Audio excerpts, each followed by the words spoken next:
Have you ever noticed that the people who actually want you are boring? Not because there's anything wrong with them, but because when someone texts you back right away, when someone makes plans in advance, when someone says, "I like you," without games, your body simply doesn't react. There's no butterflies, no mystery, no feeling of falling, and then he shows up, the one who takes 3 days to respond, the one who cancels last minute, the one who makes you feel like you're in an audition where you'll never know if you passed, and your heart races, your brain lights up like a Christmas tree. Suddenly, you're obsessed, thinking about him in the shower, checking your phone every 5 minutes, creating mental scripts of how it'll be when he finally realizes how perfect you are together. And you call this passion, but there's a more accurate word: addiction. Because here's what nobody tells you about passion. It doesn't come from deep connection. It comes from uncertainty, from intermittency, from a 6-year-old child inside you who finally saw a chance to fix something that broke a long time ago.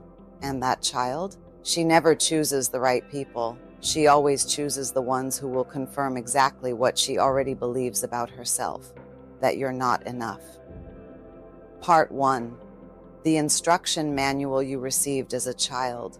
Did you know that at summer camps, when the lights go out, many children stay awake? Not from fear of the dark, but because they're asking questions no one can answer. Why didn't my dad come visit me? Why doesn't he call? What did I do wrong?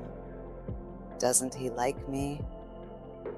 Camp counselors hear this night after night. 6, 7, 8-year-olds having existential crises in the dark, trying to solve an impossible puzzle. How to make someone who should love you automatically love you. And these children grow up.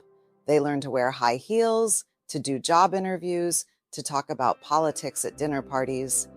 But deep down, they're still at that camp, awake, trying to figure out the secret code that will make someone stay. Here's what happens.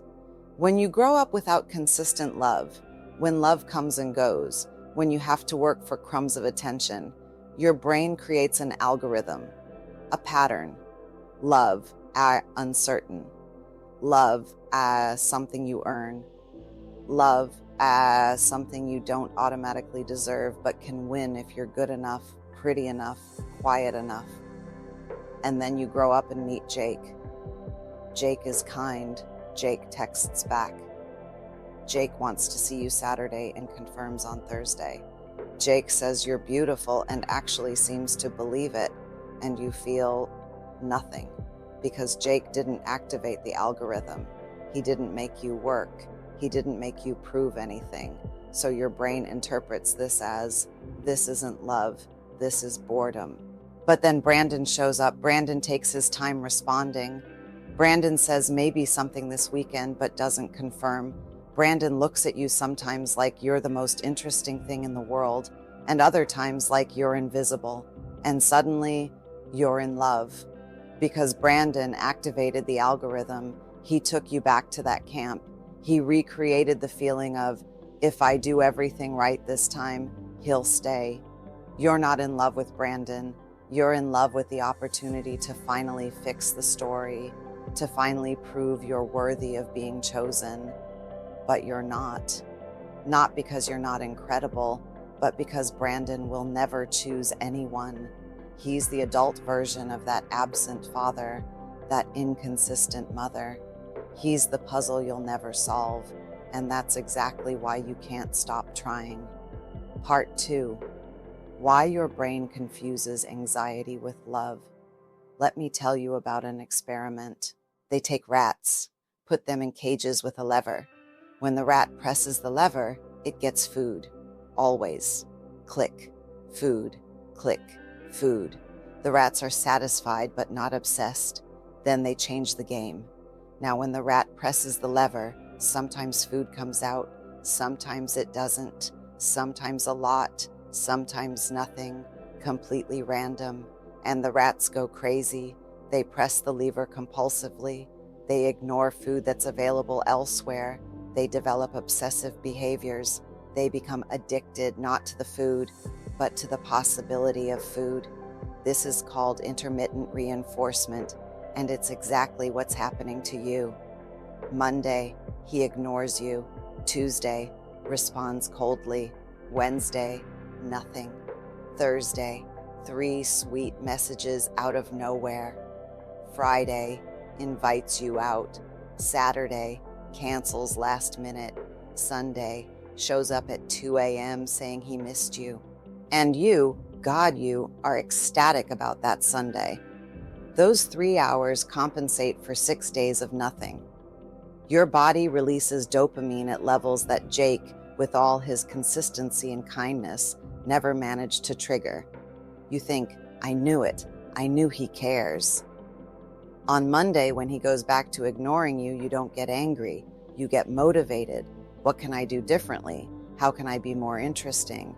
Maybe if I send that photo, maybe if I pretend I'm busy too. You're literally addicted to uncertainty. And here's the part nobody wants to admit. You know Jake is the better choice. You know rationally that Brandon will never give you what you need. But rational knowledge has no power over neurological patterns carved in since you were 6 years old. Your brain doesn't want security.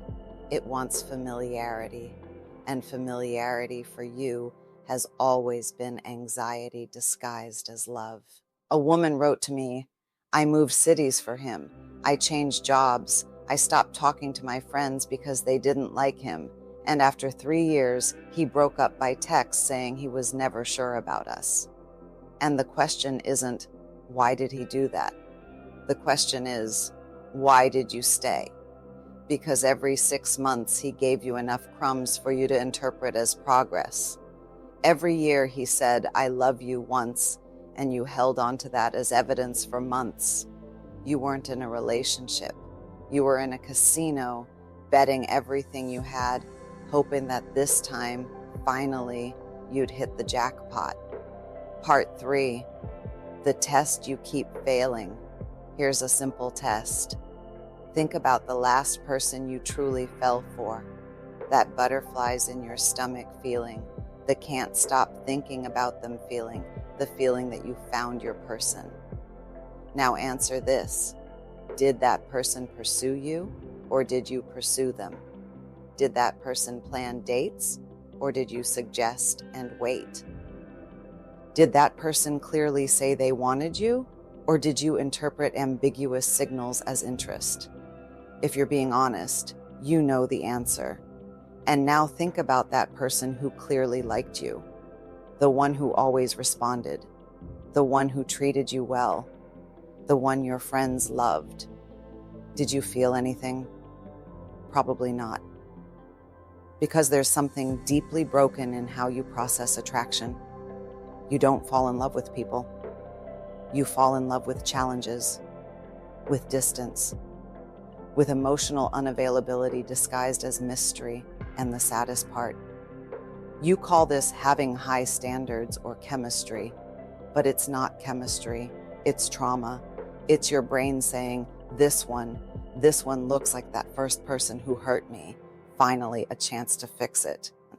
And you dive in head first. You transform yourself. Monday, you're the cool girl. Tuesday, the caretaker. Wednesday, the sensual one. Thursday, the intellectual. You shape-shift like water, trying to fill whatever space he leaves available. And you know what happens? You disappear. You stop listening to the music you love because he didn't like it. You stop seeing your friends because they didn't understand. You stop having strong opinions because every time you did, he pulled away. You learned that having a personality is a risk. Having needs is a risk. Being yourself is the ultimate risk of him leaving. So you become a ghost. You're there, but you're not. Physically present, essentially absent. And one day you wake up and realize you don't remember who you were before him. You don't remember what you liked, what you wanted, what you dreamed about. And when someone asks you, what do you want? You freeze. Because you spent so much time trying to be what he wanted that you completely forgot you should want something too. Part 4, the truth you already know. Every fairy tale has a dragon. The hero must defeat the dragon to reach the princess. There's danger, there's a journey, there's a trial, but you did something interesting. You removed the dragon completely. Any man can enter your tower, doesn't need to slay anything, doesn't need to prove anything. He simply knocks on the door at 9 p.m. on a Wednesday texting, "Hey, you home?" and you open it. You think this is being evolved, mature, no games. But men don't want something easy. They say they do. They complain about complicated women. But deep down, in their bones, in their instinct, they want something worth fighting for. Not fighting against you, fighting for you.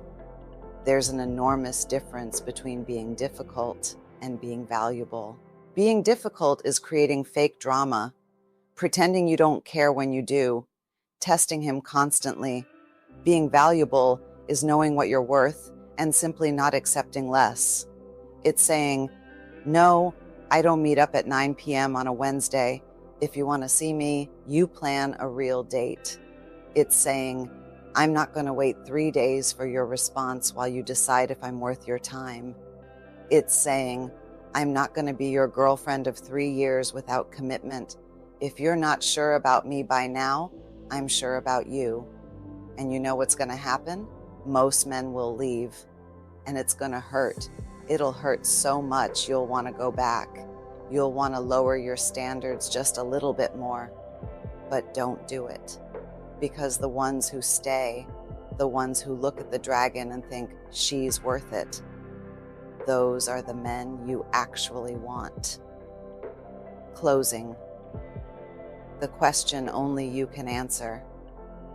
You're waiting for me to end with the steps, aren't you?